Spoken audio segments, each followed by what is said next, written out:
Professor Rajendra Singh रज्जू भैया विश्वविद्यालय प्रयागराज के 9वें दीक्षांत समारोह की अध्यक्षता कर रही उत्तर प्रदेश की महामहिम राज्यपाल और प्रदेश भर के विश्वविद्यालयों की कुलाधिपति श्रद्धेय आनंदीबेन पटेल जी, इंदिरा गांधी राष्ट्रीय कला केंद्र के सदस्य सचिव मुख्य अतिथि डॉक्टर सच्चिदानंद जोशी जी, मंत्रिमंडल में मेरी सहयोगी माननीय राज्य मंत्री उच्च शिक्षा श्रीमती रजनी तिवारी जी, कुलपति डॉक्टर अखिलेश कुमार सिंह जी, जिन्होंने मानद उपाधि आज ग्रहण की है, ऐसे फनकार खत्री अब्दुल सत्तार बापू जी, इस विश्वविद्यालय की कुल सचिव श्रीमती विनीता यादव जी, कार्य परिषद और विद्या परिषद के माननीय सदस्यगण, शिक्षक शिक्षिकाएंगण, अधिकारी, विशिष्ट अतिथि, जनप्रतिनिधि, प्यारे बच्चों, प्रयाग एक ऐतिहासिक और पौराणिक धार्मिक नगरी है जहां हम आए हैं। प्रयाग के बारे में यह कहा जाता है कि प्रयाग में प्रवेश करते ही सभी पाप कर्म धुल जाते हैं, समाप्त हो जाते हैं। प्रयागस्य प्रवेशद्वये पापस्य नश्यन्ति तत्क्षणात्, यह संस्कृत साहित्य की एक उक्ति है। प्रयाग का अर्थ है यज्ञ, महायज्ञ। ब्रह्मा जी ने जब इस सृष्टि की रचना की थी, ऐसी किंवदंती है कि इस सृष्टि की रचना के बाद उन्होंने पहला यज्ञ इसी पावन भूमि पर किया था। धर्म, न्याय और ज्ञान की यह पावन धरा है। भारत के स्वतंत्रता संग्राम सेनानियों की, यानी क्रांतिकारियों की भूमि है।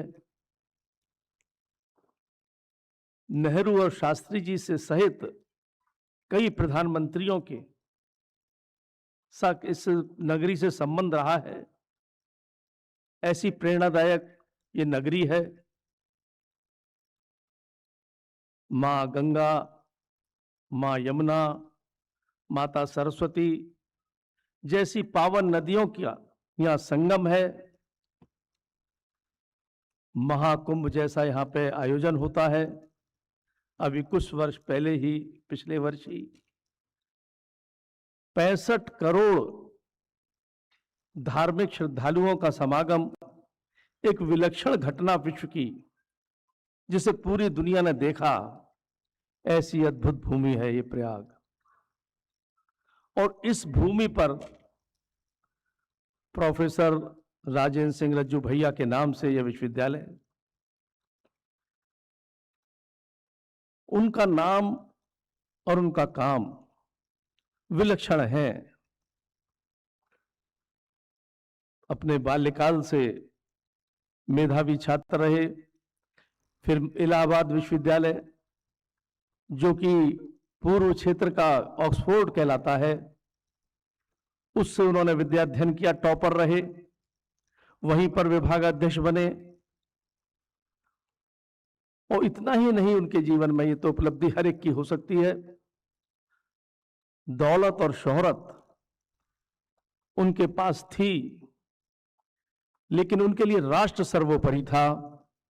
और अपने जीवन के सभी ग्रस्त सुखों को त्याग कर उन्होंने राष्ट्रीय स्वयंसेवक संघ का प्रचारक बनना स्वीकार किया। कंटकाकीर्ण मार्ग पर चलकर देश के युवाओं का चरित्र निर्माण कैसे हो, इसके लिए वो संकल्पित हुए। भारत मां की सेवा कैसे की जा सकती है, उन्होंने वह संकल्प लिया। इदम राष्ट्राय इदम नमम, ये मेरा जीवन राष्ट्र के लिए है। मेरे लिए नहीं, इस आदर्श वाक्य को उन्होंने अपने जीवन में आत्मसात किया और एक स्वयं सेवक से शुरुआत अपनी यात्रा को लेकर विश्व के सबसे बड़े स्वयंसेवी संगठन राष्ट्रीय स्वयंसेवक संघ के सर्वोच्च पद पर आसीन हुए। यह उनके नाम से विश्वविद्यालय है। ऐसे नगर में और ऐसे नाम के विश्वविद्यालय में आप लोग विद्याध्ययन कर रहे हैं। भारत के विशालांगन में महापुरुषों की आत्माएं फिर फेरा लगाती हैं।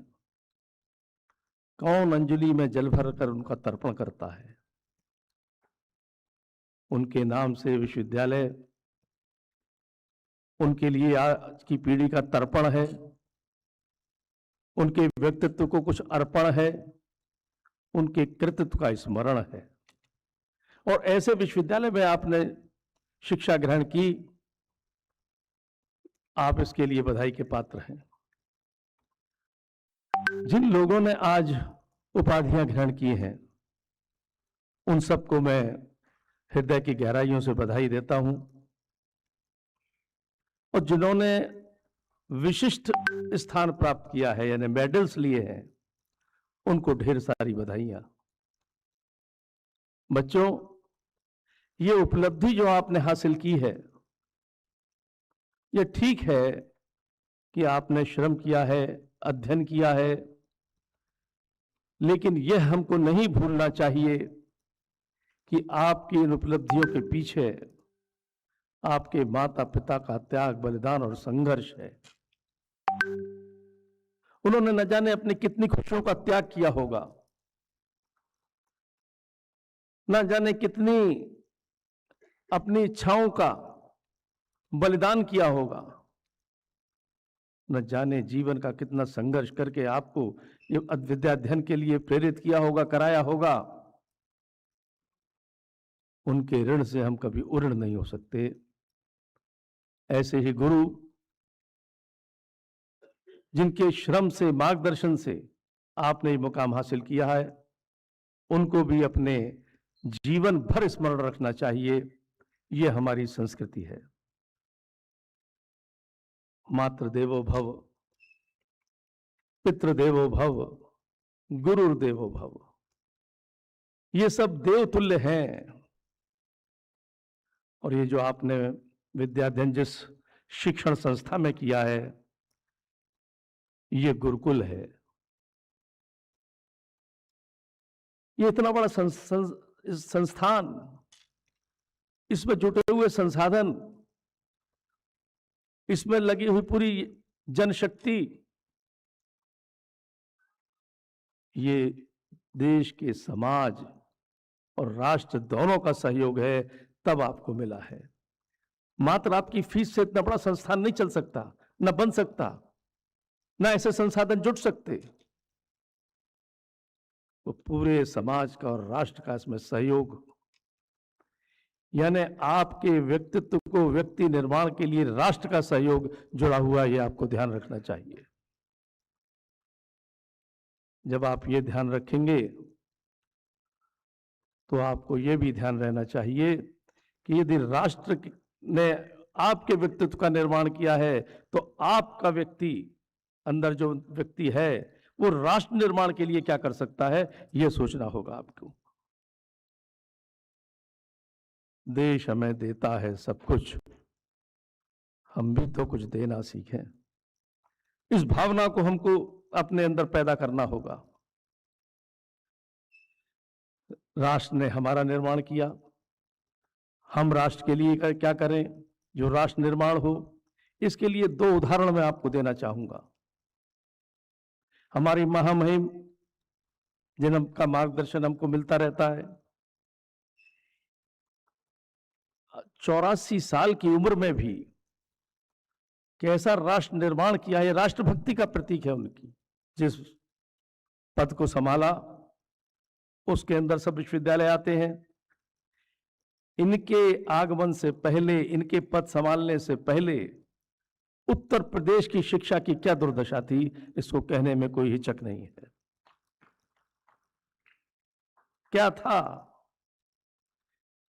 वर्ल्ड रैंकिंग में, नेक रैंकिंग में कहां था उत्तर प्रदेश? एक आध B+ वगैरह में कहीं हो,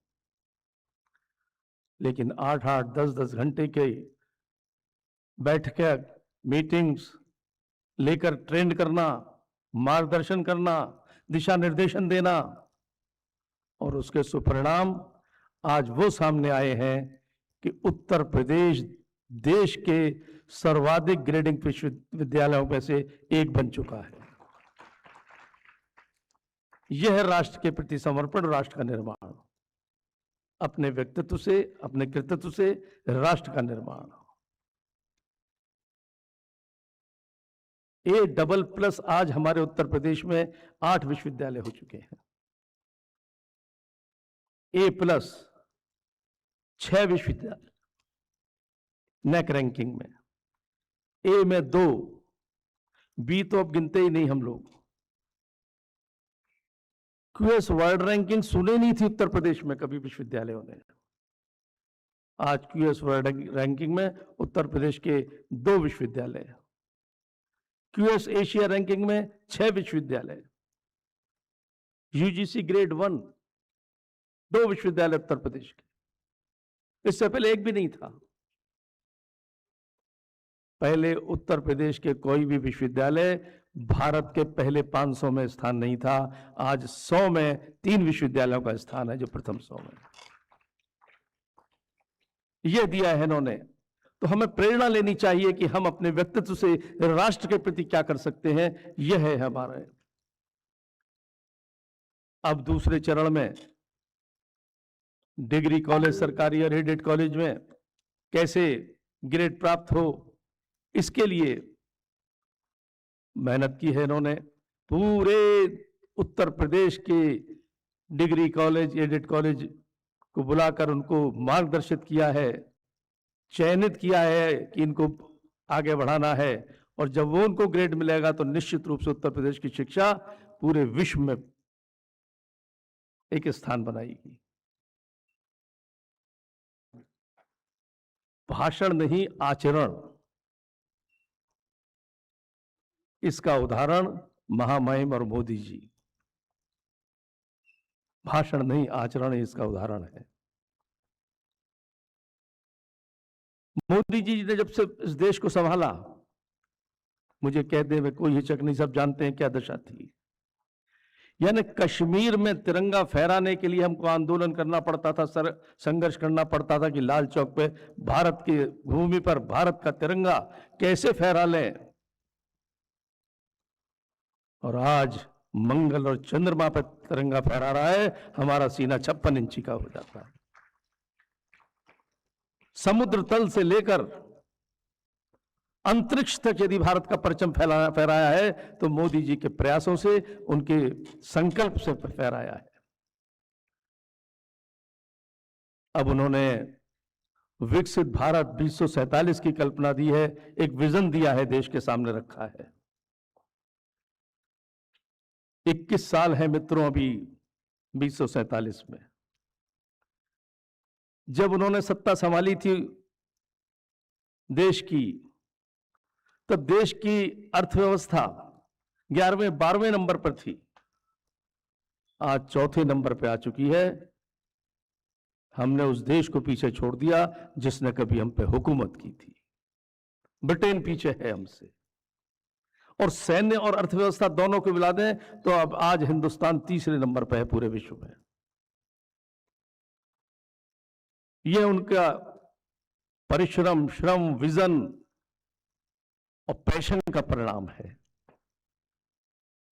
तो जब विकसित भारत की कल्पना करते हैं वो, यानी कि 2047 तक भारत विकसित राष्ट्रों की श्रेणी में खड़ा हो, उस कतार में शामिल हो जाए, तो ये आप सबको देखते हुए, आप सब जो युवा शक्ति है इस देश की, उसको देखते हुए करते हैं। आपको संकल्प लेना होगा कि आपने जो कुछ सीखा, जो कुछ समझा, समाज ने जो आपको दिया, समाज से आपने जो लिया, उसको हम समाज को समर्पित कर दें। पहले देश बाद में हम। स्वामी विवेकानंद ने युवाओं को आह्वान करते हुए कहा था, उनका कालजयी विचार है। विवेकानंद जी के विचारों को मैं चिर यौवन या कालजयी कहता हूं, क्योंकि कब कहा था, कितने समय के, लेकिन आज भी उतने ही प्रासंगिक हैं। उन्होंने युवाओं को आह्वान करते हुए कहा था कि भारत के युवाओं को आने वाले 50 वर्षों तक, लेकिन आज भी उतना ही प्रासंगिक है ये विचार, भूल जाना होगा कि उनका कोई इष्ट देव है या इष्ट देवी। उन्हें याद रखना होगा ये भारत राष्ट्र उनका इष्ट देव है और भारत माता उनकी इष्ट देवी, और इसके लिए समर्पित भाव से काम करना होगा। इन 21 सालों में इस विवेकानंद जी के उस उद्घोष को अपने जीवन का संकल्प मानते हुए, मोदी जी के सपने को साकार करने के लिए उस विजन को मिशन बनाते हुए हमको आगे बढ़ना है। और ऐसी बात नहीं है ये नहीं हो सकता, संकल्प का कोई विकल्प नहीं होता।